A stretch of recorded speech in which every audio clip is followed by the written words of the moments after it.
자, 우리 오늘 하나님 말씀 보겠습니다. 하나님 말씀은 마태복음 21장이 되겠습니다. 마태복음 21장. 오늘 하나님 말씀은 마태복음 21장이 되겠습니다. 요절되는 말씀으로 제가 43절 마태복음 21장 43절을 한번 선포하도록 하겠습니다. 그러므로 내가 너에게 이르노니 하나님의 나라를 너희는 빼앗기고 그 날에 열매 맺는 백성이 받으리라. 아멘. 오늘 이 말씀을 통해서 하나님 나라에 들어가지 못하는 자들이라는 제목으로 하나님의 말씀을 나눠보려고 합니다. 마지막 날에 사람들은 자기의 생각과 달리 하나님 나라에 들어가지 못하는 자들이 많이 있을 것입니다. 그건 제 말이 아니라 주님의 말씀이죠. 주님은 일이 돼서 계속 경고를 했습니다. 마지막 때 들어가기를 원하는데 못 들어가는 사람이 많을 것이다. 즉 자기는 들어갈 줄 확신했는데 하나님 앞에 갔더니 하나님께서 말씀하신 기준과 맞지 않아서 못 들어가는 사람이 많을 것이다 라는 경고를 주님이 종종 하셨습니다. 우리가 몇 군데만 찾아보고 오늘 20장 말씀을 바로 하나님 나라에 들어가지 못하는 자들 그 이유가 뭔지 20장 말씀을 통해 찾아보도록 하겠습니다. 우리가 마태복음 7장으로 한번 가보겠습니다. 마태복음 7장. 마태복음 7장. 마태복음 5장부터 7장은 우리가 산상수훈이라고 하며 예수님께서 무리들이 자기에 모였을 때 그 중에서 제자들이 예수님께 나왔을 때 제자들에게 하신 말씀이 바로 산상수훈입니다. 그 산상수훈 가운데 주님께서 하나님 나라에 들어가는 기준을 계속 말씀하시죠. 말씀하시면서 13절에 와서 좁은 문으로 들어가라. 멸망으로 인도하는 문은 크고 그 길이 넓어 그리로 들어가는 자가 많고 생명으로 인도하는 문은 좁고 길이 협착하여 찾는 이가 적음이라 라고 말씀하십니다. 즉 생명의 길, 천국 들어가는 길, 그 문은 좁고 협착하다라고 말씀하셨습니다. 찾는 이가 적다. 한마디로 말하면 하나님 나라에 들어갈 자가 그렇게 많지 않을 거라는 거죠. 이 말씀하시고 난 다음에 곧바로 하시는 말씀이 거짓 선자를 삼가라고 말씀하십니다. 왜 거짓 선자라는 이야기를 하시겠습니까? 주님은 이미 교회 안에 이 거짓 선자들이 들어와가지고 하나님의 은혜를 왜곡할 것을 보았다는 거죠. 하나님의 은혜를 왜곡할 것을 보았습니다. 그런데 그 거짓 선지자들을 구분하는 방법이 있는데 그것은 뭔가 하면 그 열매로 그들을 알 것이다. 사과나무에서 복숭아를 기대할 수는 없잖아요. 그 열매를 보면 그 나무가 뭔지 알 수 있다는 거죠. 그 사람의 삶을 보면 그 사람이 누구에게 속하는 줄 알 수 있다는 겁니다. 그렇게 말씀하신 후에 이제 다시 천국 들어가는 기준을 주님이 말씀하십니다. 이건 제가 말씀하는 게 아니에요. 우리 주님이 하신 말씀입니다. 주님 하신 말씀이 21절에 나더러 주여 주여 하는 자마다 천국에 다 들어갈 것이 아니요 다만 하늘에 계신 내 아버지의 뜻대로 행하는 자라야 들어가리라. 천국은 하나님의 뜻대로 행하는 자라야 들어갈 수 있습니다. 어떻게 이 하나님의 뜻을 행하며 살 수 있느냐? 그것은 이제 계속 마태복음을 풀어가면서 제가 계속 선포했고 결국 우리가 태어날 때 죄인으로 마귀의 종으로 태어났기 때문에 우리 스스로의 힘은 결단코 하나님의 뜻을 행할 수 있는 삶을 살 수가 없죠. 그래서 주님께서 먼저 우리를 죄와 사단의 권세에서 사셔야 합니다. 그래서 주님은 바로 자신의 대성문이 되기 위해 오셨다고 선포하셨고 이미 7장에서도 이 비밀을 알기 위해서 구하고 찾고 두드리라고 말씀하시죠. 그러면 주님의 말씀대로 주님의 기준대로 하나님의 말씀 믿음으로 천국 들어가기 위해서 주님 어떻게 하면 내가 이렇게 살 수 있습니까? 라고 찾고 구하는 자에게 11절에 보면 주님께서 이렇게 말씀하시죠. 너희는 악할지라도 너희 자녀에게 좋은 것을 줄 줄 알거든. 하물며 하늘에 계신 천부께서 구하는 자에게 좋은 것을 주지 않겠느냐. 병행군을 할 수 있는 누가복음 11장 13절에 보면 좋은 것이라고 쓰지 않고 구하는 자에게 성령을 주지 않겠느냐라고 누가가 기록했습니다. 결국은 우리가 성령을 받으면 할 수 있다는 것입니다. 그 성령을 받기 위해서는 하나님이 내 안에 나를 성전 삼으시고 내 안에 들으셔서 사실 때 주님이 내 안에 들어오실 때 이게 가능하다는 겁니다. 바로 이 가능케 되기 위하여 바로 예수님께서 우리를 죄인을 의인 되게 만드시고 우리를 깨끗하게 하셔서 우리를 성전 삼으시고 우리 안에 들어오시기 위해서 대성물이 되신 이야기가 이제 20장에 나오죠. 20장 28절에. 자, 그런데 분명히 주님의 기준은 아버지의 뜻대로 행하는 자리에 들어가는데 많은 사람이 22절을 보면 그날에 주님께서 이제 심판하실 그날이죠. 그날에 많은 사람이 나더러 이르되, 이 많은 사람은 불신자도 아니고 다른 종교를 믿는 사람도 아닙니다. 이 사람들은 예수를 믿었던 사람들이고 예수님을 주님이라고 불렀던 사람들이죠. 근데 그 사람들 보니까 엄청나게 주님의 역사를 많이 일으켰던 사람들인 거죠. 그날에 많은 사람들이 나더러 이르되 주여 주여 우리가 주 이름으로 선자 노릇하며 주 이름으로 귀신을 쫓아내며 주 이름으로 많은 권능을 행치 아니했나이까? 이 사람들이 왜 이렇게 말하죠? 아니 주님, 내가 왜 못 들어갑니까? 내가 주님으로 이런 일 행했는데. 이 사람은 평생 사는 동안에 자기가 천국 갈 것을 확신했던 사람이죠. 근데 자기의 확신과 관계없이 쫓겨납니다. 이 불법을 행하는 자들아, 내 앞에서 떠나가라. 나는 너를 도무지 알지 못한다. 즉 많은 사람들이 천국 들어갈 것을 확신하고 살았는데 못 들어간 사람들이 많다는 거죠. 자, 이야기를 주님께서 여기서만 한 것이 아니라 이제 우리 누가복음 13장 한번 가보겠습니다. 누가복음 13장에 가면 주님께서 종종 이 말씀하셨기 때문에 주님 말씀 들으면 천국 들어가는 게 너무 힘든 거죠. 아예 불가능합니다. 사람의 힘으로는 불가능합니다. 사람으로는 할 수 없지만 그러나 하나님은 하십니다. 그래서 우리가 은혜로 하고 계속 고백하는 거죠. 주님, 하나님의 은혜를 왜 사모하며 날마다 주님 앞에 나와야 됩니까? 은혜로만 들어가시는 나라가 하나님의 나라이기 때문에 이 은혜를 받으면 우리가 이 땅에서 경건하게 살 수 있고 땅에 소망을 두지 않고 주님의 오심을 갈망하며 이 은혜가 우리에게 임하면 모든 불법에서 우리를 구원하시는 하나님의 능력, 구원의 능력을 경험하고 이제 하나님의 친백성으로 살 수가 있습니다. 이게 바로 주님께서 성경을 통해 계시하신 하나님의 은혜입니다. 자, 그런데 여기 또 우리 누가복음 13장 23절에 보니까 혹이 여짜오되 주여 구원을 얻는 자가 적으니까? 왜 이런 질문을 했는지 이해하시죠? 주님께서 늘 하시는 말씀을 들어보면 천국 들어가기가 쉽지가 않는 거죠. 24절에 주님 말씀하십니다. 좁은 문으로 들어가기를 힘쓰라. 여러분, 우리가 하나님의 은혜로 의롭다함을 받고 하나님 나라에 들어가지만 이 은혜를 받기 위해서 우리가 어떻게 해야 되죠? 정말 날마다 주님 앞에 나가서 간절히 구해야 합니다. 오늘 주제와도 관련됐지만 하나님 앞에 간절히 기도하지 않는 자는 이 은혜를 사모하지 않는 거죠. 은혜가 없이 들어갈 수 있다고 착각하는 사람들인 겁니다. 한마디로 말하면 자기 힘으로 하나님 나라에 들어갈 수 있다고 착각하는 사람들이죠. 다시 본문으로 들어와서 주님 말씀합니다. 좁은 문으로 들어가기를 힘쓰라. 내가 너에게 이르노니 들어가기를 구하여도 못하는 자가 많으니라. 집주인이 일어나 문을 한번 닫은 후에 너희가 밖에 서서 문을 두드리며 주여 열어주소서 하면 내가 대답하여 가로되 나는 너희가 어디로서 온 자인지 알지 못하노라 하리니 그때 너희가 말하되 우리는 주 앞에서 먹고 마셨으며 주는 또한 우리 길거리에서 가르치셨나이다 하나 저가 너희에게 일러 가로되 나는 너희가 어디로서 왔는지 알지 못하노라. 행악하는 모든 자들아 나를 떠나가라 하리라.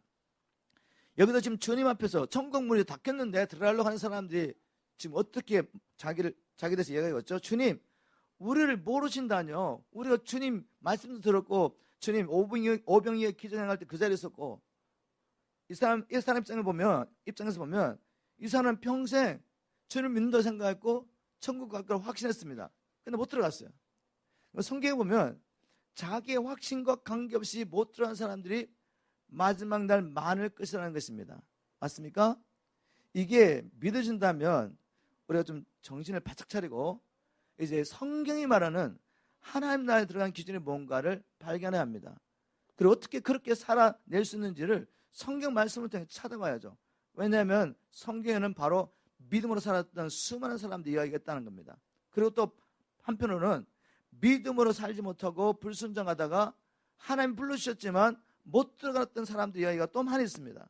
그럼 그들은 왜 못 들어갔는지, 들어간 자는 왜 들어갔는지 찾아서 여러분 꼭 이 생명길, 믿음의 길을 발견하시고 끝까지 길을 가다가 주님을 만나기를 주님으로 축복합니다. 자, 그럼 오늘 마태복음 21장 말씀을 통해서 들어가지 못하는 자는 왜 못 들어가는지 마태복음 21장 말씀을 통해 한번 찾아보도록 하겠습니다. 마태복음 21장 1절부터 11절 말씀을 이렇게 한번 요약해 보면 왜 이스라엘 백성들이 결국 하나님 나라를 빼앗겨버리고 못 들어갔는지를 알 수가 있어요. 그것은 뭔가 하면 그들은 하나님의 백성이라고 자처했지만 하나님의 나라를 구하기보다는 자기들이 원하는 왕국을 구한 것입니다. 자기들이 원하는 나라, 그 나라를 구했던 거죠. 한번 말씀을 풀어보겠습니다.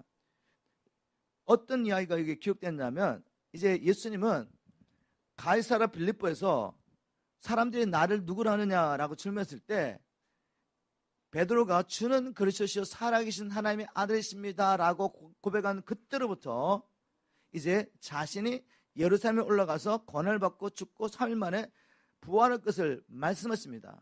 제자들이 계속 이야기를 하시면서 지금 뭘 하시냐면 이제 예루살렘을 향하여 계속 오고 계셨어요. 오고 계시면서 행하셨던 일들, 하신 말씀들을 우리가 몇 주 동안 쭉 나눴습니다. 그리고 이제 여리고를 지나서 여기 본문에 보니까 예루살렘에 아주 가까운 마을 벳파게까지 왔습니다. 뭐 1시간 정도 그러면 들어갈 수 있는 길이죠. 여기 와서 이제 예루살렘에 들어가는데 그냥 걸어서 들어가는 것이 아니라 나귀 새끼를 타고 가시려고 제자들에게 얘들아 저 맞은편 마을로 가서 가면 너희들이 나귀와 나귀 새끼가 매인 있는 것을 볼 텐데 그 나귀 새끼와 나귀를 풀어서 가져오느라 이렇게 말씀하셨어요. 누가 뭐라고 말하면 주께서 쓰시겠다고 해라. 그래서 제자들이 저희 말씀대로 가서 풀어오고 이제 그 나귀 새끼에다가 자기 옷을 덮고 이제 주님께서 거기 타시고 예루살렘 입성하십니다. 도대체 왜 이렇게 하실까? 아니 그냥 걸어 들어가시지. 왕으로 오셔서 들어가시려면 말을 타고 가셔야지. 왜 나귀 새끼를 타고 가시냐 말이에요. 그런데 마태가 이 사건을 기록하고 난 다음에 이렇게 하신 이유를 이렇게 설명합니다. 21장 4절에 이는 선지자로 하신 말씀을 이루려 하심이라 일렀을 때 시온 딸에게 이르기를 내 왕이 내게 임하나니 그는 겸손하여 나귀 곧 몽에 매는 짐승의 새끼를 탔도다 하라 하였느니라. 주님이 지금 나귀 새끼를 타고 예루살렘으로 들어가시는 것은 이미 선지자가 예언한 것이다. 마태는 지금 나사렛 예수가 왜 메시아인 것을 증명하기 위해서 처음 시작부터 이렇게 시작하죠. 아브라함과 다윗의 후손 예수 그리스도의 세계라 하면서 아브라함과 다윗의 후손 이 바로 예수인 것을 증명하려고 족보를 쭉 이야기해서 결국 나사렛 예수는 사람들의 눈에 보기에는 아주 가난한 목수 청년이지만 하나님께서 예언자를 통해 계속 말씀하셨던 아브라함과 다윗 후손 메시아다라고 증거합니다. 그리고 이 예수는 창세기 3장 15절에 인간이 범죄를 한 다음에 인간을 구원하기 위해서 하나님께서 이미 원시 부모를 선포하셨는데 바로 여인의 후손이 나타나서 이 뱀의 머리를 깨뜨릴 것이다 라고 예언했습니다. 바로 창세기 3장 15절에 그 예언하신 여인의 후손이 바로 예수인 것을 증거하기 위해서 아브라함이 누구를 낳고 누가 누구를 낳고 쭉 이야기하다가 보시면 아주 재밌는 이야기였습니다.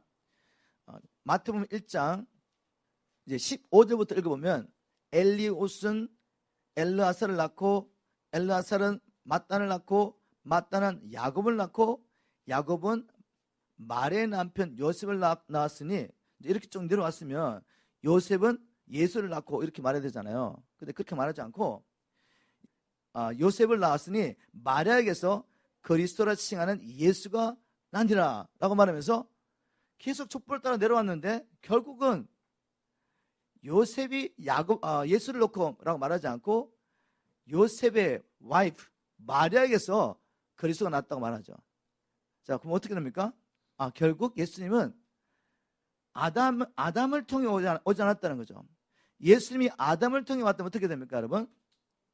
예수님도 죄인으로 태어난 것입니다. 예수님이 이 땅에 오신 목적은 우리를 대신하여 대속물, 깨끗한 흠없는 어린 양으로 우리를 위해서 죽기 위해서 오신 거죠.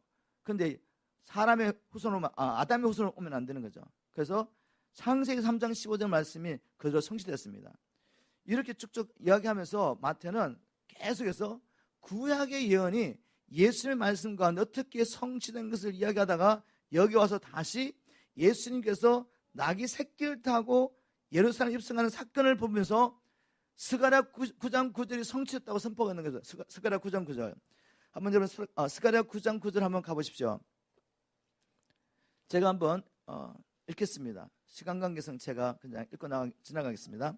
스가랴 9장 9절에 보면 시온에 따라 크게 기뻐할지어다. 예루살렘에 따라 즐거이 부를지어다. 보라, 내 왕이 내게 임하나니 그는 공의로우며 구원을 베풀며 겸손하여서 나귀를 타나니 나귀의 작은 것 곧 나귀 새끼니라 라고 예언했단 말이죠. 이 말씀 그대로 주님이 나귀 새끼를 타고 들어가는 겁니다. 우리 생각과는 다르게.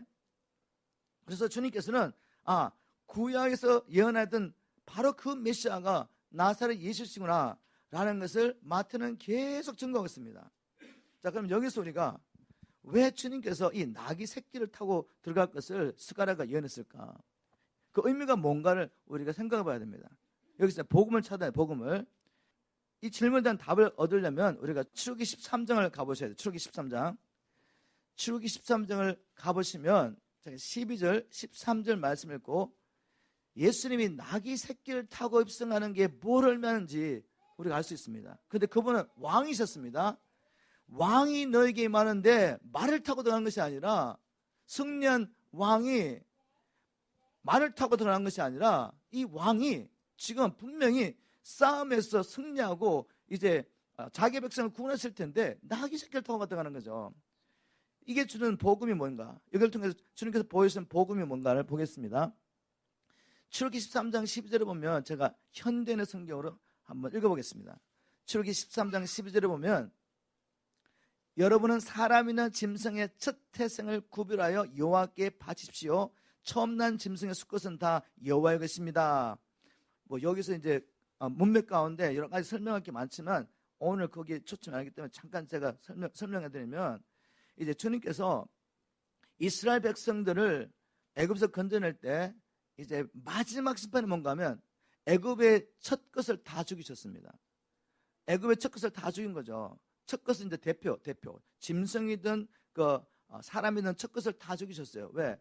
죄인은 죽어야 되니까. 하나님의 공의의 심판인 것입니다. 근데 다 죽일 수 없으니까 첫 것을 죽이신 거죠.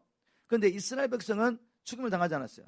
이스라엘 백성은 사람이든지 짐승이 죽지 않았단 말이죠. 그럼 이스라엘 백성은 죄인이 아닌가? 아니요. 이스라엘 백성도 죄인입니다. 그런데 이스라엘 백성의 짐승이나 첫 것의 짐승이나 사람 대신에 누가 죽었죠? 어린 양이 죽으신 거죠. 어린 양. 어린 양이 죽고 그 피를 문지방에 발라놓았더니 심판의 사자, 죽음의 사자가 오다가 그 집에 들어가려고 봤더니 벌써 피가 뿌려졌어요. 그걸 보면서 어떻게 생각합니까? 죄의 삭은 사망이라. 이미 빚이 지불됐구나. 죄의 삭을 지불했구나 라고 넘어갔어요. 유월절. 그래서 유월절인 겁니다.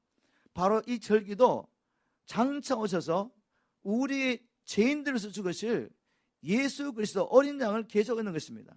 이스라엘 백성은 계속 이 유월절을 지키며 어린 양 예수 그리스도 메시아, 창세기 3장 15절 여인의 원수에 와서 뱀의 문을 깨뜨리시고 구원하실 그 예수를 기다려야 된다는 거죠. 그런데 그 진정한 의미는 잃어버리고 절기만 계속 열심히 지키고 있는 겁니다. 자, 그런 문맥에서 이제 이것을 대대로 기억하게 합니다. 누가? 이스라엘 백성이 자기 후손들을 계속 기억하게 하려고 하나님께서 이렇게 하라고 말씀하신 거죠. 그래서 이제 첫 것은 다 내게 달라고 주님 말씀하셨어요. 그런데 13장 13절에 보면 이렇게 기록하겠습니다. 그러나 나귀의 첫 새끼는 어린 양으로 대신 바쳐라. 나귀의 첫 새끼는 어린 양으로 대신 바칩시오.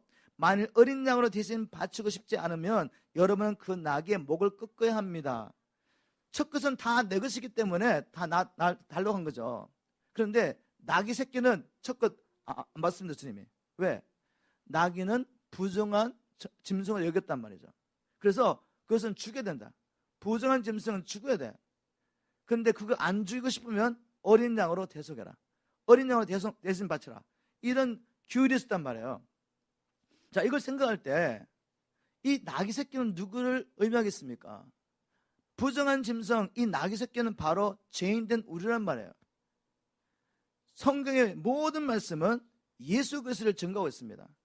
그래서 요한복음 5장 39절에도 예수님께서 이 청교도자들에게 성경 말씀을 열심히 부지런히 연구하는 이 teacher of the law, 서기관들에게, 율법사들에게 이렇게 말하죠. 야, 너희들이 성경에서 영생을 얻는 줄 알고 이 성경을 부지런히 연구하고 있는데 그건 나에 대해서 말한 거야. 너희들이 그렇게 신봉하는 모세도 나에 대해서 말한 거야. 나에 대해서. 모세가 요한복음 5장 46절에 보면 모세도 나에 대해서 기록하고 있어. 이렇게 말씀하셨단 말이에요, 예수님이. 그러면 지금 모세가 출애굽기 13장 13절에서 하나님의 성령의 감동으로 지금 야, 그 부정한 나귀 새끼는 바치지 말고 죽이라, 죽여. 목을 꺾어라.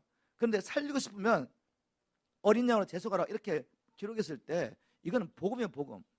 여기서 우리가 예수 그리스도를 봐야 된단 말이에요. 이 부정한 나귀 새끼는 나고 죄인이고 이 죄인은 죽어야 하는 것입니다. 당연히. 그런데 이 죄인이 살 수 있는 유일한 길이 있어요. 어린 양으로 대속하면 돼.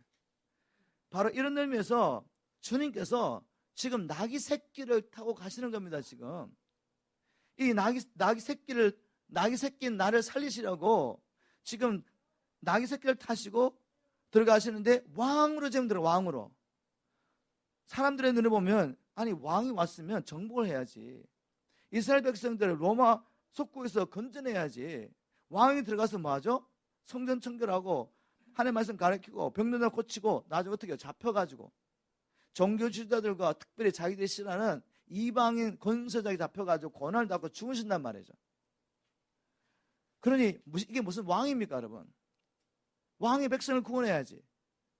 그런데 여러분, 사실은 주님이 구원하신 겁니다. 맞습니까? 주님이 구했던 나라는 하나님의 나라였습니다. 이 땅에 하나님 나라가 임하지 못하는 것은 로마 제국 때문에 아니었어요. 범죄한 이 죄인들이 죗값을 지불하지 못해서 지금 이 세상 임금 마귀에 붙잡혔기 때문에 그렇습니다. 맞습니까? 바로 사단의 권세에 붙잡혀는 이를 살리려고 구속하시려고 지금 왕으로 입성하셨어요.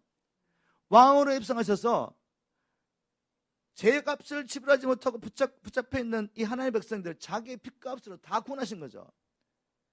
그리고 부활하심으로 사단의 머리를 깨트리시고 그리스도의 산에서 우리가 새로운 피조물로 탄생을 하셨습니다. 이제 새로운 하나님의 백성으로 거듭나게 하신 거죠. 예수님이. 그분은 승리하셨습니다. 이 세상 임금을 심판하셨습니다. 그분은 왕이셨어요. 그런데 문제는 뭐죠? 이제 말씀을 보시면 이들이 예수님을 왕으로 막 환영합니다. 지금 왕으로 환영하면서 6절에 보니까 제자들이 가서 예수의 명하신 대로 하여 나귀와 나귀 새끼를 끌고 와서 자기들의 겉옷을 그 위에 덮음에 예수께서 그 위에 타시니 무리의 대부분은 그 겉옷을 길에 펴며 다른 이는 나무가지를 베어 길에 메고 펴고. 자, 이 행동이 뭔지 아십니까? 예수님을 왕으로 인정한 겁니다. 왕으로 환영한 거죠. 성경에 보면 열왕기하 9장 13절에 보니까 현대의 성경에 보니까 이렇게 기록하겠습니다. 선지자가 와서 예후를 왕으로 세웠어요. 그랬더니 그들은 적시 자기들의 겉옷을 벗어 예후의 발밑에 깔아주고 나팔을 불며 예후는 왕이다 하고 외쳤습니다. 이런 백관들을 생각하시면 지금 예수님이 가시는 길 앞에 자기의 겉옷을 까는 건 뭐죠? 예수님을 왕으로 지금 인정하는 거죠. 그리고 그 당시에는 바로 왕을 환영할 때 정료나무 가지를 들며 그 가지를 왕이 가는 앞에 깔았다고 합니다. 지금 이 유대인들은 예수님을 왕으로 인정하고 있습니다. 환영하고 있습니다. 그리고 이렇게 외칩니다. 호산나 다윗의 자손이여. 다윗의 자손이라는 고백이 뭐죠? 유대인이 당신은 다윗의 후손입니다. 이 말은 당신은 메시아십니다. 우리가 기다리는 메시아십니다. 찬송하려다 주의 이름으로 오신 이여 가장 높은 곳에서 호산나 하고 막 환영했어요. 그래서 온 예루살렘이 소동했습니다. 근데 여러분 이제 조금 성경을 가다 보면 갑자기 이렇게 예수님을 왕으로 환영하고 호산나 외치던 사람들이 십자가에 못 박아서 썰하는 군대로 바뀌어버려요. 왜 이런 일이 일어납니까, 여러분? 왜? 그들이 정말 하나님 나라를 구했느냐, 그죠? 그들은 하나님 나라를 구한 것이 아니라 자기가 원하는 왕국이 있었습니다. 예수님이 그 왕국의 왕이 되어지기를 원했던 거죠. 한마디 말하면 예수를 왕으로 환영했지만 예수님, 내가 원하는 왕이 되어주세요, 이거였어요. 예수님, 당신은 나의 하나님이십니다. 나의 주이십니다. 나의 군자십니다. 그러나 내가 원하는 구주가 되어주세요. 내가 원하는 왕이 되어주세요, 이거죠. 이스라엘 백성들이 애굽에서 나와가지고 광야에서 뭐 하죠, 여러분? 금송아지를 만들어 놓고 이 금송아지가 우리를 애굽에서 인도하는 하나님 여호와라고 말하며 새벽 일찍 일어나가지고 절기를 지킵니다. 광란하게 예배를 드리죠. 바로 자기가 원하는 예수를 만드는 거죠, 사람들이. 하나님은 지금 우리를 사단의 권세에서 구원하시고 우리의 왕이 되셔서 우리를 통치하시며 우리를 창조하신 창조의 목적을 따라 삶으로 영원한 생명을 누리고 진정으로 만족하고 행복한 피조물로 살리기 원하시는데, 그래서 오셨는데 자기는 당장 지금 먹고 사는 게 힘들고 로마 속국에서 고통당하기 힘드니까 주님, 우리 구원해 주세요. 저 로마 속국으로부터 우리를 건져주세요. 이런 왕을 원했던 거죠. 그런데 시간이 좀 지났는데 보니까 그런 줄 알았는데 뭐 종교 취자에 끌려가서 재판을 당하시더니 또 이방의 권세자에 끌려가서 고통을 당하시고 십자가에 못 박혀 끌려가는 거죠. 예?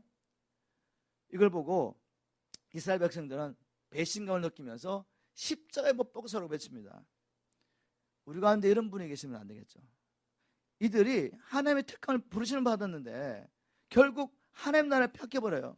하나님 나라에 못 들어갑니다. 그 이유는 예수를 자기가 원하는 예수로 바꿔버린 겁니다. 얼마나 많은 지금 교회에 있는 사람들이 내가 원하는 예수를 만들어놨어요.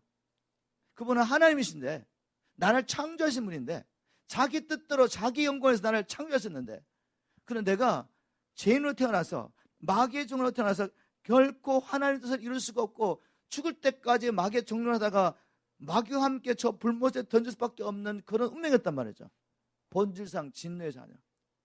그런 나를 사랑하셔서 아버지 뜻대로 살게 함으로 이제 하나님 나라 백성 되게 하시고 또 자기의 거룩한 신부로 삼으시기 위하여 내가 할 수 없는 일을 주님이 하셨단 말이에요. 내가 지불하지 못하는 책값을 지불하시고 내가 이길 수 없는 싸움을 싸워서 이겨주시고 아버지 앞에 험도 없고 티도 없는 신부를 세워주시고 자기의 생명을 주시고 성령을 주시고 예수님의 건설을 주셔서 이제는 아버지의 뜻대로 살 수 있는 존재로 회복해놨는데 이걸 하지 않는 겁니다. 왜? 이거는 쉬운 일이 아니거든요. 이 땅에서는 모든 것을 버려야 되는 일이란 말이죠. 땅의 것을 구하는 자는 결국 마귀에게 붙잡히게 되기 때문에 네 자신을 부인하고 네 생명까지 버리며 너의 자식, 너의 부모 누구도 사랑하면 안 되고 나만의 사랑을 말씀하시죠. 왜? 땅에 있는 것을 붙잡으면 그것이 마귀의 베이트, 미끼가 돼가지고 붙잡혀서 끌려갈 수밖에 없단 말이죠. 그걸 모든 걸 버리고 주님을 쫓아가는 게 쉬운 일입니까? 사람들이 이런 예수를 원하는 거죠. 주님, 나 아픈데 고쳐주세요. 성경에 뭐 예수님 많이 고치셨으니까. 주님, 내가 이런 문제인데 도와주세요. 주님, 나 지금 이렇게 사업이 안 막혔는데 열어주세요. 주님, 내 자녀 이렇게 좀 해주세요. 이렇게 주님을 믿습니다. 그리고 주님, 이제 내가 죽을 때 천국 가게 해주세요. 이런 주님. 그러나 예수님이 나의 왕이 되어서 주의 뜻대로 나를 통치하는 건 원하지 않아요. 뭐죠 지금? 이스라엘 백성들이 주님을 자기 원하는 왕으로 생각했다가 그 왕이 아니었을 때 거부한 것처럼 우리는 주님을 거부하겠단 말이에요. 많은 사람이, 많은 경우에. 우리 중에 이런 자가 있으면 절대로 안 됩니다. 이렇게 살면 하나님 나라 못 들어가요. 자, 우리 한번 12절로 넘어가겠습니다. 12절부터 17절의 말씀을 보면 주님께서 예루살렘에 들어가셔서 첫 번째로 하신 일이 성전을 정결케 합니다. 성전에 들어갔더니 지금 절기가 뭐죠? 6월절. 우리 예수님이 6월절 날 돌아가시는 게 맞죠, 그죠?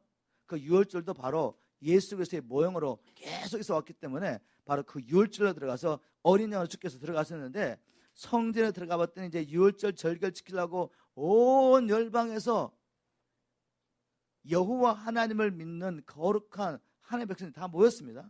모여서 뭐 합니까? 열심히 이제 제사를 지내야 되니까 뭐 여러 나라에서 왔으니까 자기 나라의 돈을 갖고 온 거죠.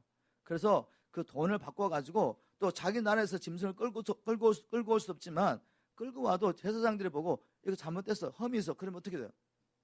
말짱 돈을 먹이죠. 그래서 돈을 갖고 와서 돈을 바꾸고 그 다음에 짐승을 사는데 제사장들이 이미 다 이렇게 오렌지 가지고 비즈니스처럼 이렇게 하고 있는 사람들 있잖아요. 자기들 인맥을 통해서 그런 사람을 통해서 계속 이제 매매를 하면서 지금 성전에서 제사를 드린다고 뭘 하냐면 지금 장사를 하고 있는 돈을 보고 있는 거죠. 이걸 보고 주님이 분하셔가지고 의분으로 다 뒤엎습니다. 근데 여러분이 대제사장 그때 종교 지도자 입장에서 한번 보십시오. 그때 이 종교 지도자들 대제사장들은 법이야 법. 그 사람들이 그냥 말하면 다 죽어야 돼요. 아무도 손댈 수 없는 일을 주님이 하시는 거죠. 나사렛에서 온 청년이 막 뒤집는 거야 지금. 얼마나 뚜껑이 열렸겠습니까? 이 권위자들이. 예? 그리고 주님이 하시는 말씀이 내 집은 기도하는 집이라 일컬음을 받으라 하였거늘 너희는 강도의 굴렬로 만드는도다라고 주님 분을 내시며 막 꾸짖으십니다. 교회는 바로 기도하는 집이 돼야죠. 왜 하나님께서 이스라엘 민족을 구원하신 후에 성막을 지으라고 준비하라고 하셨습니까? 그리고 그 성막을 지을 수 있도록 애굽에서 나올 때 보화를, 금은 보화를 주신 거죠. 은금과 모든 걸 주셨습니다. 그런데 그걸 가지고 그들이 금송아지 만들었죠. 근데 결국은 그걸 가지고 성막을 만들어야 합니다. 성막을. 왜 하나님은 이스라엘 백성들의 성막을 만들어 하셨고 나중에 성막이 성전으로 솔로몬의 시대에 성전을 짓게 되죠. 이 성막을 왜 만들어 가셨습니까? 하나님의 열망, 자기의 백성들과 함께하기 원하는 하나님의 열망이 여기에 들어있는 것입니다. 우리 모두가 아담 안에서 시험을 받고 한때 하나님과 친밀하게 온전히 열어봐요 사랑의 교제를 나눌 때가 있었습니다. 그 사랑의 교제 가운데 하나님을 알고 나를 알고 하나님의 뜻을 알고 하나님을 너무 사랑하고 하나님의 일들이 너무나도 아름다운 거죠. 그래서 자원한 심령으로 에덴을 다스렸던 사람들입니다. 우리가 아담 안에서. 그런데 아담이 범죄할 때 우리 모두가 아담과 함께 범죄해서 이제 하나님과 관계가 끊어진 거죠. 네가 이것을 먹는 날 정령 죽으랬을 때 그것은 죽었던 거죠. 그런데 하와가 그 열매를 먹었는데도 불구하고 안 죽었어요. 그래서 이제 아담은 안 죽네? 그래서 또 먹은 겁니다. 근데 죽었죠, 여러분. 죽음이라는 것은 분리를 말합니다. 성경에서는 세 가지의 죽음 형태를 얘기하는데 영적인 죽음, 육적인 죽음, 영원한 죽음. 하나님의 말씀 믿지 않고 불순종하는 그 순간에 그들은 하나님과 관계가 끊어진 것입니다. 생명이신 하나님 앞에 나갈 수 없는 존재가 된 거죠. 주님이 나타나셨는데 그 뒤에 자기 방법으로 이 허물과 죄를 가리려고 무화과나무 잎으로 다 만들고 옷을 만들었지만 그걸 가지고 하나님 앞에 나갈 수가 없어요. 숨는 것입니다. 뭐죠? 죽음이 임했다는 죽음이 임했다. 그런데 하나님의 갈망은 뭔가 하면 자기의 죄로 말미암아 주님과 단절된 이 자기의 백성들과 함께하기 원하시는 거죠. 다시 그 사랑의 교제로 들어가기를 갈망하는 겁니다.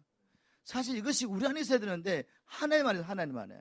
근데 우리 안에 없는 이유는 그 순간부터 이제는 마귀의 지배가 들어가기 때문에 그런 열망이 없단 말이죠. 그런데 이 하나님의 열망이 우리 안에 전달될 때 우리도 이제 하나님이 가지고 계신 열망을 가지고 하나님을 사모할 수 있습니다. 하나님은 바로 이 열망을 가지고 이스라엘 민족을 구원하시고 자기 백성을 삼으셨죠. 많은 열방 가운데 먼저 이스라엘 민족을 통해서 제사장 나라 삼으시고 열방에 있는 자기 백성들과 다시 이 교제로 들어오기를 원하십니다. 그래서 구원하자마자 성막을 만들어 성막을. 바로 그 성막 가운데서 주님이 만나시겠다는 겁니다. 교제하자는 거죠. 나와 교제하자. 그런데 이스라엘 백성은 뭐 생각하죠 지금? 젖과 꿀 흐르는 땅. 그 땅의 풍요를 누리고 싶단 말이에요. 이 교제보다는. 그런데 이스라엘 백성들이 하나님 앞에 그냥 나올 수가 없습니다. 택함을 받았지만 자기 행위와 자기의 의로움으로 하나님 앞에 갈 수가 없어요. 그래서 뭘 만들었습니까? 제사. 죄인인 네가 내 앞에 나오려면 반드시 제사를 받고 나와야 된다. 그래서 제사 제도를 만든 거죠. 이렇게 해서 하나님이 교제하기 원하는데 사람들 시간을 가면서 이 의미를 몰라요. 뭐 하죠 지금? 제사 열심히 지르고 있습니다 지금. 지금 열심히 제사하느라고 돈도 바꾸고 뭐 짐승도 갖고 팔고 사고 하고 있는데 그들의 마음에 뭐가 없습니까? 하나님을 향한 갈망이 없습니다. 하나님을 향한 갈망. 하나님 정말 우리를 사랑하셔서 우리가 교제하고 싶은데 우리는 그 갈망이 없어요. 교회에서 모여가지고 열심히 뭘 봉사를 합니다. 헌금도 하고. 여러분 이 종교지도자들 그 중에 율법사들 바리새인들 보면 얼마나 열심히 하는지 몰라요. 열심히 하루에 3번 시간 정하고 기도하죠. 일주일에 2번 금식하죠. 모든 게 11조 드리죠. 성경 다 외우고 있죠. 그 말씀을 살려고 열심히 지금 지키려고 노력하고 있죠. 얼마나 열심히 하는지 몰라요. 근데 그 안에 뭐가 없다고요? 하나님을 향하는 갈망이 없습니다. 하나님과 교제하고 싶은 마음이 없어요. 그걸 보고 주님께서 다 엎으시는 거죠. 다 엎으시는 거죠. 지금 한국교회 문제가 뭐겠습니까? 우리 조상들이 가난하고 세계에서 가장 가난하고 힘들고 어려울 때 그들이 얼마나 하나님을 갈망하며 새벽 제단을 쌓고 주님 만나고 싶어서 철학기도를 하고. 여러분 요즘 기도원 가면 한국교회 별로 없어요. 온 사람 별로 없습니다. 제가 늘 가는 기도원이 있는데 거기 가면 목사님 요즘 한국교회 올라오질 않아요. 히스패닉 사람들이 계속 올라온대요. 이렇게 밤이 새도록 그냥 산에서 우리가 옛날에 하던 식으로 쥐하고 외치면서 기도하고 있단 말이에요. 여러분 왜 교회에 오셨습니까? 오늘 왜 이 자리를 사모하며 오셨냐 말입니다. 날마다 시간을 정해놓고 여러분 나가시는데 왜 그 시간을 나가셔서 뭐를 구하고 계십니까? 땅의 것을 여전히 구하고 계신가요? 그렇다면 주님이 다시 오셔서 덮으시지 않겠어요? 내가 뭐 하려고 내 생명을 내게 줬는데 사랑하는 너가 다시 한번 교제하고 연합하기 위해서 우리가 주님과 연합하고 하나가 돼야지 주님의 뜻을 알 수 있지 않겠습니까? 그리고 주님과 연합해 있어야지 그 힘과 그 권세를 우리가 주의를 하는 것이지 이 연합이 되어 있지 않는데 뭘 할 수가 있겠어요? 주님 이걸 다 뒤집으십니다. 14절에 보니까 이제 성전 안에 있는 소경과 저는 자들이 성전에서 예수께 나오며 고쳐주셨어요. 얼마나 놀랄 일입니까? 메시아가 오셨습니다. 왕이 오셨어요. 그래서 이제까지 죄로 말미암아 또 사단의 통치 아래서 고통당하며 보지도 못하고 절구했던 묶여있던 영혼들을 메시아가 오셔서 왕으로서 고쳐주시고 치우셨어요. 얼마나 놀라운 일입니까? 정말 하나님 나라가 회복되겠습니다. 교회가 교회로서 지금 펑션하고 있는 거죠 지금. 근데 이걸 보고 15절에 대제사장들과 서기관들이 예수의 하시는 이상한 일, 신기한 일인 거죠 이거. 아니 왜 교회에서 이런 걸 하고 있지? 당연히 이런 일이 일어나야 되는데 이걸 신기하게 생각합니다. 얼마나 사람들의 마음이 바뀌었으면 성경과 너무나 동떨어진 삶을 살고 있는데 이제까지 그렇게 안 살았기 때문에 성경을 그렇게 안 봤기 때문에 이게 신기한 겁니다. 이런 일이 일어나야 되는데 신기하게 생각하면서 성전에서 소리질러 호산나 다윗의 자손이 하는 아이들을 보고 분해했대요. 당연하지 않습니까? 아이들이 호산나를 외쳐야죠. 메시아가 오셨습니다. 메시아가 지금 사단의 권세 있는 자들을 풀어주고 있고 질병을 쫓아내고. 에덴은 질병이 없잖아요 여러분. 하나님 나라는 질병이 없습니다. 묶임이 없습니다. 메시아가 오신 목적이 뭡니까? 그걸 풀어주려고, 우리에게 진정한 안식을 주려고 하셨는데 이들은 분을 내고 있단 말입니다. 그러니 하나님께서 이런 교회를 다 뒤집지 않겠습니까? 우리 미션 트레이션 처치는 공동체에서 정말 하나님을 갈망해 주는 축복합니다. 예배 가운데, 기도 가운데 형식적으로 예배를 드리고 기도를 하는 것이 아니라 진정 하나님을 향한 갈망이 저부터 시작해서 다시 회복되기를 주님으로 축복합니다. 그래야지 예수님이 오시지 않겠습니까? 예수님이 무소부지하시고 우리 안에 계시지만 여기 오신다는 것은 자신의 임재를 우리 모두가 알 수 있게 나타내신다는 거죠. 실제적으로 우리 가운데 구원과 회복을 이루어가시는 겁니다. 그리하려고 우리 교회가 있는 거 아니겠어요? 우리가 다른 일 하고 하면 안 되죠. 사람들이 보기에는 막 굉장한 액티비티가 있고 지금 6월절에 그 성전에 예루살렘에 얼마나 수많은 사람이 모였습니까? 완전 인간적으로 보면 부흥이지만 하나님 보시기에는 아닌 거죠. 하나님 보시기에 진정한 부흥은 사람들 묶고 있는 결박이 끊어지는 것이고, 그리고 사람들이 하나님께 다시 회복되어 돌아오는 것이고, 갈망과 내 주님을 찾는 것입니다. 이게 일어나지 않는 모든 일들은 하나님이 기뻐하지 않습니다. 그래서 교회의 본질을 잃어버리면, 우리가 개인으로서 교회의 본질을 잃어버리면, 하나님을 향한 갈망을 잃어버리면 그렇게 살면 어찌 주님의 나라에 들어갈 수가 있겠습니까? 하나님을 갈망하지 않는다는 것은 그분의 나라도 갈망하지 않는다는 거죠. 그런 사람들이 그냥 교회를 믿고 열심히 교회에서 봉사한다고 해서 자기의 의를 위해서 자기가 인정받고 싶어서 열심히 한다고 해서 어찌 하나님 나라에 들어갈 수가 있겠습니까? 18절 말씀 보겠습니다. 근데 18절부터 23절에 예수님께서 무화과 나무를 저주하시는 사건이 있습니다. 아니, 때가 되지 않는 무화과 나무를 왜 저주하셨을까?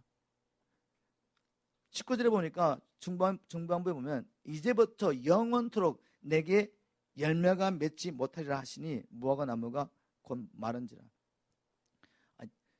왜 주님께서 이 무화과 나무를 이 시점에서 저주하신단 말입니다. 이 무화과 나무는 바로 이스라엘 백성입니다. 유대인들입니다. 입만무성한 유대인들, 겉으로는 열심히 하는 섬기 같은 액티비티가 있고 뭐가 보이지만 그 안에 본질이 없잖아요. 본질. 과실나무를 왜 심겠습니까? 우리가 열매를 얻으려고 아무리 뭐 잎이 무성하고 보기에 그냥 너무 좋게 보여도 열매 없다면 그걸 끊어버려야죠. 열매를 위해서 나무를 심었으니까. 이스라엘 백성을 열방 가운데서 택하시고 자기 백성 삼으신 목적이 뭡니까? 바로 하나님을 알고 하나님을 그들에게 계시하고 하나님을 알므로 하나님을 사랑함으로 하나님을 믿음으로 이제는 하나님의 뜻에 순종하는 자기 백성 되게 하셔서 이스라엘 나라가 하나님 나라 되게 하기 위해서 하나님 불러주시는 거 아니겠어요? 근데 열심히 액티비티를 했는데 그들 안에 하나님의 통치를 원하지 않습니다. 하나님을 향한 갈망이 없어요. 하나님과 연합되어 있잖아요. 그러니 무슨 역사가 있겠습니까? 주님이 원하시는 그 역사가 있겠습니까? 내 안에 하나님 나라가 임하지 않는데 내 이웃에게 하나님 나라가 임하겠습니까? 내 안에 하나님의 통치를 거부하고 있는데, 내가 하나님 왕되심을 거부하고 있는데 사람들에게 예수에 대한 얘기를 하고 사람을 초청해서 뭔가를 하고 사람들이 교회에 막 들은다고 이게 하나님 나라가 확장이 되겠어요? 그 열매 없는 그 모든 일들, 우리 개인으로서 교회에서 하나님이 원하시는 열매가 없다면 하나님은 잘라버릴 수밖에 없습니다. 저주할 수밖에 없는 거죠. 여러분 믿으십니까? 하나님 우리 열매 맺으라고 불러주신 거죠. 다른 말로 하면 이제 다시는 자기 자신을 위해 살지 않고 자기를 위해서 죽었다가 다시 사신 예수를 위해 살라고 우리를 불러주신 겁니다. 자기의 생명까지 주면서 우리가 원했던 것은 이제 너희들 내가 했다면 목적, 그것은 바로 잃어버린 영을 찾아 회복하는 것이고, 잃어버린 하나님의 백성이 회복되어야 하는 것은 바로 하나님 나라가 회복되기 위해서, 하나님 나라가 회복돼서 하늘에서 하나님께서 모든 피조물을 통하여 영광을 받으시는 것처럼 이 땅에는 모든 피조물도 주의 뜻대로 삶으로 주의 통치 안에 들어오므로 하나님께 영광을 돌리기 위해서 주님이 오신 겁니다. 어디서 잃어버린 영을 찾은 거죠. 이제 그 사명을 교회에게 주셨습니다. 사명을 감당하지 않는 교회나 개인이나 공동체 교회는 하나님 잘라버릴 겁니다. 열매 없는 가지를 자르신 것처럼. 한 것만 찾아볼까요, 제가? 요한복음 15장. 우리 한번 요한복음 15장 가보겠습니다. 여러분 잘 아시는 말씀이죠. 먼저 우리가 하나님의 말씀 풀 때는 누구에게 말씀을 했느냐, 어떤 상황에서 했느냐 하는 게 굉장히 중요합니다. 요한복음 13장부터 17장까지는 바로 예수님께서 마지막 만찬을 제자들과 함께 하시면서 이제 가룟 유다도 예수를 팔려고 나간 뒤에 주님께서 남아있는 11 제자에게 이런 말씀하셨단 말입니다. 내가 참 포도나무여 내 아버지는 그 농부라. 물은 내게서 가시를 맺지 아니하는 가지는 아버지께서 이를 제하여 버리고, 지금 하나님의 은혜 가운데 지금 예수 그리스도 이 포도나무에 붙은 가지가 됐는데 열매 안 맺으면 어떻게 한다고요? 하나님 잘라버리신대요. 주님께서 이렇게 명령하십니다. 4절에 내 안에 거하라 나도 너 안에 거하리라. 주님 그럼 어떻게 거할 수 있습니까? 지금 제자들이 하신 말씀이에요. 은혜로 지금 참 포도나무이신 예수 그리스도와 연합을 시켜서 생명을 누리고 있는데 끊어질 수 있단 말이죠. 그런 일이 없다면 뭐 이런 말씀 하실 필요가 없겠죠. 내 안에 거하라 나도 너 안에 거하리라. 주님 그럼 어떻게 거할 수 있습니까? 주님 분명히 말씀하시죠. 10절에 내가 아버지의 계명을 지켜 그의 사랑 안에 거하는 것 같이 너희도 내 계명을 지키면 내 사랑 안에 거하리라. 주님의 말씀 계명에 순종함으로 우리가 주님 안에 거하게 됩니다. 이미 주님께서 은혜로 붙여주셨잖아요. 포도나무에게. 그런데 머물러 있어야 된다. 어떻게? 주님 말씀에 순종함으로. 그럼 계명은 무엇이냐? 아주 간단하죠. 12절에 내 계명은 곧 내가 너를 사랑한 것 같이 너희도 서로 사랑하라 하는 이것이니라. 이 말씀 한마디, 이 세 계명은 모든 율법의 요약입니다. 모든 율법의 요약. 모든 율법을 요약하면 두 가지로 우리가 정리할 수 있잖아요. 그죠? 마음과 뜻과 정성을 다 하나님을 사랑하고 내 이웃을 사랑하는 이 말씀을 다 요약이 되잖아요. 그죠? 그런데 이 두 가지 또 한 가지 요약하는 법이 있어요. 바로 주님께서 주신 세 계명 안에 다 요약되죠. 이웃을 사랑하는 자, 형제를 사랑하는 자는 율법을 다 이룬 것입니다. 바로 바울이 그걸 깨달았어요. 아, 하나님을 사랑한다고 하면서도 이웃을 사랑하지 않는 자는 거짓말하는 자입니다. 사도 요한도 그렇게 말했죠. 그렇다면 우리가 주님이 나를 사랑하신 것 같이 이웃을 사랑하는 것은 이미 하나님을 사랑했다는 전제 조건이 있는 거죠. 다시 말해서 하나님이 우리를 먼저 사랑하신 그 사랑을 깨닫고 그 사랑이 내 안에 있어서 내가 하나님을 사랑할 수 있다면 이웃도 사랑할 수 있다는 것입니다. 바로 이 세 계명의 순종함으로 이제 자기를 부인하고 이 세 계명의 순종함으로 믿는 자들이 주님 안에 머물 수 있습니다. 그런데 이 일에 실패하면 잘라버려. 우리 6절에 보니까 사람이 내 안에 거하지 아니하면 가지처럼 밖에 버려 말라지나니 사람들이 이것을 모아다가 불에 던져 살았느니라. 결국 하나님은 열매를 원하시면 우리를 불러주시는데 이스라엘 백성들이 하나님 원하시는 열매를 맺지 못했을 때 즉 하나님의 말씀에 순종하고 하나님의 통치를 받으며 주님과 함께 아버지의 나라를 구하며 살지 않을 때 하나님께서 그들을 버리십니다. 이방인들을 오히려 택하셔가지고 원래 붙어있던 가지를 잘라버리시고 원래 하나님의 약속받게 했던 이방인들을 불러가지고 돌감 남는 가지를 접목시켜가지고 살게 하시는 거죠. 그 생명을 먹고 살게 하시면 열매게 하십니다. 왜? 하나님은 열매를 원하신단 말이에요. 열매를. 그런데 로마서 11장에 가면 바울이 경고합니다. 이방인들에게. 이스라엘 민족이 택함을 받는 이스라엘 민족이 먼저 분을 받는 이스라엘 민족이 하나님을 믿지 않고 예수 그리스도 메시아를 보내셨는데 불구하고 그분을 믿지 않고 배척해버리니까 그래서 잘림을 당합니다. 그리고 대신 그 잘린 자리에 누가 붙게 되죠?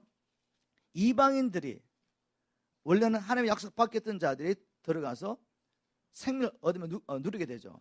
그런데 경고하기를 높은 마음을 가지지 말라고 말합니다. 19절에 보니까 그러면 내 말이 로마서 10장 19절 그러면 내 말이 가지들이 꺾여온 것은 나로 접붙임을 받게 하려 함이라 하리니 옳도다. 저희는 믿지 않음으로 꺾이고 너는 믿음으로 섰느니라. 높은 마음을 품지 말고 도리어 두려워하라. 하나님이 원가지도 아끼지 아니하였은즉 너도 아끼지 아니하리라. 붙었다가 잘릴 수 있다는 말 아니겠습니까? 열매 맺지 않으면 잘린다는 말입니다. 거기 뭐 다른 해석이 필요하겠습니까? 거기다가 내가 생각하는 어떤 교회를 만들어 거기다 억지로 끼워 맞추려면 아마 힘들걸요. 그러지 마시고 어린아이처럼 받아들이면 말씀대로 하면 내가 은혜로 접붙임을 받았는데 잘릴 수 있구나 이렇게 생각하는 겁니다. 뭐 쉽게 그냥 받아들일 수 있잖아요. 21절에 그러므로 하나님의 인자와 의미를 보라. 넘어진 자에게는 의미가 있으니 너희가 만일 하나님의 인자에 거하면 그 인자가 너에게 있으리라. 그렇지 않으면 너도 찍힘받으리라. 여기서 다른 어떤 것보다도 뭘 보여주고 싶으냐면 우리가 열매 맺지 않으면 이스라엘 민족처럼 잘릴 수 있구나. 그래서 우리가 열매 맺지 않기 때문에 하나님 나라에 들어가지 못하는 것입니다. 만약 우리가 하나님 앞에 갔는데 쫓겨나게 된다면 하나님 나라에 들어가지 못한다면 열매를 맺지 못했기 때문에. 자, 우리 23절부터 마지막 절까지를 한번 총체적으로 제가 굉장히 긴 문장이지만 나누면 결국 이 말씀을 통해 배울 수 있는 건 뭔가 하면 하나님께 불순종하는 자들, 하나님을 대적하는 자들은 결코 하나님 나라에 들어갈 수가 없습니다. 그들이 종교 지도할지라도. 23절에 보면 예수께서 성전에 들어가 가르치실 때 대제사장들과 백성의 장로들이 나와 가르되 내가 무슨 건설로 이런 일을 하느냐, 누가 이 건설을 주느냐 도전하잖아요. 그죠? 그때 예수님께서 하신 말씀이 뭔가 하면 내가 대답하겠는데 먼저 내 질문에 답변하면 내가 대답하겠다. 너희들 질문에 내가 답을 해주겠다. 도대체 침례 요한이 무슨 건설로 요한이 누구로부터 왔느냐 이 말은 요한이 누구의 건설로 그렇게 사역했느냐라고 묻는 거죠.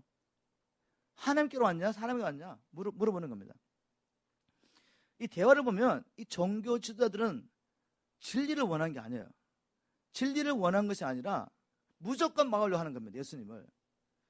그래서 예수님께서 그럼 내가 먼저 묻겠는데 세례 요한이 누구로부터 왔냐? 누가 그에게 권세를 줘서 이 사역을 하겠느냐? 가만히 생각해 보니까 답변 잘못하면 큰일 나겠거든요. 의논하는 거죠. 야, 우리가 사람에게로 왔다 그러면 큰일 난다. 왜냐하면 지금 백성들이 세례 요한을 선지자, 하나님께서 보내신 선지자를 알고 있어. 그래서 사람에 오겠다 할 수도 없고, 그럼 하나님께로부터 왔다 그러면 어떻게 되냐? 그럼 우리가 예수를 믿어야 돼. 왜냐하면 세례 요한은 예수가 메시아로 증거한 길 예비자거든요. 그래서 이렇게도 답하지 못하고 저렇게 답할 수 없으니까 모르겠다 이렇게 말해요. 아니, 종교 지도자는 모르면 누가 합니까, 여러분? 성경을 다 가지고 있는 사람들이 메시아가 누군가를 증거하고 메시아가 왔을 때 이분이 메시아라는 것을 하나님의 말씀을 통해 증거했던 사람이 모르겠다 말하면 되겠어요? 한마디 말씀 사람들은 하나님의 말씀에 순종할 마음이 없는 거죠. 그죠? 이걸 보고 예수님께서 두 가지 비유를 이야기해요. 두 가지 비유. 두 아들의 이야기, 그리고 악한 농부의 이야기를 합니다. 이 말씀을 통해 주님께서 하시는 말씀이 분명히 있단 말이죠. 이 비유를 통해서. 어떤 아버지가 쓰는데 두 아들이 있습니다. 첫 아들에게 가서, 야, 네가 가서 저 포도원에 가서 일을 해. 그랬더니 내 아버지 가겠습니다. 말만 하고, 내 아버지 순종하겠습니다. 말만 하고 가서는 하지도 않아요. 일을 하지도 않아요. 근데 둘째 아들을 불렀어요. 야, 너 빨리 형하고 같이 가서 포도원에서 일해. 그랬더니 아빠 나 안 갈 거야. 이렇게 말했어요. 근데 나중에 생각해보니까 아버지가 말씀하셨는데 순종해야지. 그걸 가서 일했습니다. 이 이야기를 하면서 종교 지도자들에게 누가 아버지 뜻대로 행했느냐? 그냥 둘째 아들이죠. 가서 순종한 아들이 순종한 거죠. 포도원에 가서 일하는 아들이 순종한 거죠. 그 이야기를 하시면 주님께서 이야기합니다. 내가 왔을 때 너희들이 죄인이라고 말했던 저 창기와 세리들은 내 메시지를 듣고 회개하고 하나님 나라를 받아들였어. 그런데 너희들은 하나님 나라의 지도자라고 자처하고 하나님의 말씀, 천국의 열쇠를 가지고 있는 자들이 내가 왔는데 거부했다는 거죠. 겉으로는 누구보다 하나님을 잘 섬기며 하나님을 섬긴다고 지금 선전하고 있는 이들이 결국 불순종했다는 말이에요. 불순종. 그래서 주님께서 뭘 말씀하시는 거죠? 불순종하는 자는 하나님 나라 들어갈 수 없다. 사람들의 눈에 보기에 그들이 경건한 것 같고 누구보다 주님을 잘 섬기는 것 같지만 그들이 결과적으로 예수의 왕권을 거부한다면 그들이 성경 말씀을 가지고 뭐라고 말하든지 그 열매를 보면 그들은 하나님의 백성이 아는 거죠. 하나님 나라에 들어갈 수가 없습니다. 그 다음에 이제 악한 농부의 이야기를 하면서 어떤 사람이 이제 이 땅을 렌트한 거죠. 그래서 땅을 렌트했으니까 이제 추수 때가 되면 그 뭐 5분의 1이든지 계약한 대로 줘야 될 거 아닙니까? 종을 보냈는데 안 주고 그 종을 막 괴롭히는 거죠. 때리는 거죠. 쫓아내고. 계속 보냈는데 다 죽이고 어떨 때는 막 괴롭히고 죽여버렸어요. 이제 마지막으로 이 농부가 자기 아들을 보냅니다. 내 아들이니까 잘 대우하고 싹쓸 주겠지 이렇게 생각했는데 아들이 나타나자 자기도 의논합니다. 야, 이 아들이 왔다 이제. 이 아들을 죽여버리면 상속자가 없어지니까 이거 다 우리 게 되는 거야. 이런 생각을 누가 했겠습니까? 누가? 마귀야, 마귀. 마귀는 지금 하나님께서 자기 형상을 진을 받은 사람에게 이 땅을 주신 걸 알고 있습니다. 결국 하나님께서 이 땅에 하나님 나라에 임하게 되면 바로 인자, 자기 아들 예수 그리스도에게 이 땅을 주실 거예요. 그리고 예수 안에서 우리가 공동 상속자라서 이 땅을 찾아야 될 것입니다. 그런데 상속자를 죽여버리면 이게 내 것이 된다라고 생각하는 사람 누구겠어요? 마귀죠, 마귀. 이들은 바로 이 종교주들은 마귀의 감동을 받고 마귀의 편에 서서 지금 그들의 삶을 통해서 아들을 보는데 아들을 죽이잖아요, 지금. 그 삶을 통해서 그들이 겉으로는 종교주자들이고 누구보다 하나님의 열심히 같지만 결국은 마귀에 속한 것을 증명한 것입니다. 이 비유를 통해 주님 뭐라고 말씀하시죠? 나를 대적하는 자는 결단코 하나님 나라에 들어갈 수가 없고 그들은 결국 심판을 피할 수 없다는 것을 말씀하신 거죠. 그래서 결론적으로 43절에 그러므로 내가 너에게 이르노니 하나님의 나라를 너희는 빼앗기고 그 나라에 열매 맺는 백성이 받으리라 라고 말씀하셨어요. 이 결론, 오늘의 결론입니다. 우리가 하나님 나라에 들어가려면 먼저 예수 그리스도 안에서 의롭다함을 받고 하나님의 백성 되는 일이 필요하죠. 이제는 하나님의 백성을 살 수 있도록 모든 걸 주셨기 때문에 이제 내가 해야 되는 뭐죠? 주님 안에 거하는 일입니다. 주님 안에 거하는 일.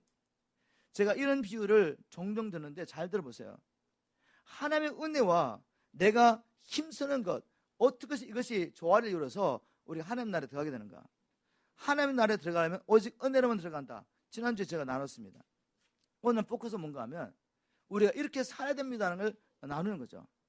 어떻게 내가 하나님 나라에 들어가서 힘쓰는 것과 은혜로 들어가는 것을 조화를 이룰까? 제가 창세기 26장 말씀을 통해 많이 풀어드렸죠. 이삭이라는 사람이 자기와 자기의 가족과 가축을 살리려고 물을 찾는 이야기를 제가 나눴습니다. 물이라는 것은 사람이 만들 수가 없어요. 하나님께서는 이삭과 그 가족들을 살리시려고, 가축들을 살리시려고 이삭 주위에 물을 다 준비해 놓으셨습니다. 근데 볼 수가 없어요. 그래서 어떻게 됩니까? 바로 자기 종들을 통해 가지고 부지런히 물을 찾아야 됩니다. 근데 종들을 통해 물을 찾으려면 종들이 생명이 있어야죠. 건강해야죠. 지혜가 있어야죠. 이거 다 누구에서 온 겁니까? 하나님이 주신 것. 하나님이 생명도 주시고 건강도 주시고 지혜도 주셔가지고 이걸 가지고 찾으러 가는 거죠. 열심히 부지런히 힘써서 찾습니다. 여기 물 있는 것 같아. 그럼 어떻게 되죠? 파야지. 물 있는 것 같다고 가만 보고 있으면 그냥 물이 확 열립니까? 힘써서 파야죠. 팠더니 처음에는 이제 막 구중물이 나오지만 나중에 귀한 물이, 맛있는 물이 나오는 거죠. 근데 그게 그냥 가만히 놔두면 됩니까? 짐승이 또 죽을 수도 있고 적들이 와서 막을 수도 있고 힘써 지켜야 됩니다. 그래서 이 물을 마시면서 사는 겁니다. 이게 바로 구원이다, 구원. 우리가 은혜로 하나님 모든 걸 준비하셨습니다. 그렇지만 우리가 힘써서 내게 주신 성령의 권세와 예수님의 권세와 성령의 능력과 아들의 생명을 가지고 이걸 사용하지 않고 가만히 있는데 어떻게 생명물을 마시고 살겠습니까? 우리가 힘써야지. 우리 미션 318 철치 성도 여러분, 그리고 여기 있는 하나님 모든 하나님의 백성들이 오늘 말씀을 통해서 왜 이스라엘 백성들이 하나님 나라에 들어가지 못하고 뺏겨버리고 이방인들에게 뺏겨버리고 믿는 이방인들에게 뺏겨버렸는지 하나님의 말씀을 통해서 분별하시고 내 삶 가운데 이런 일은 없는지 살펴보시길 주님을 축복합니다. 그리고 남은 생에 성경이 말씀하시는 이 생명의 길을 믿음으로 힘써 들어가시길 주님으로 축복합니다.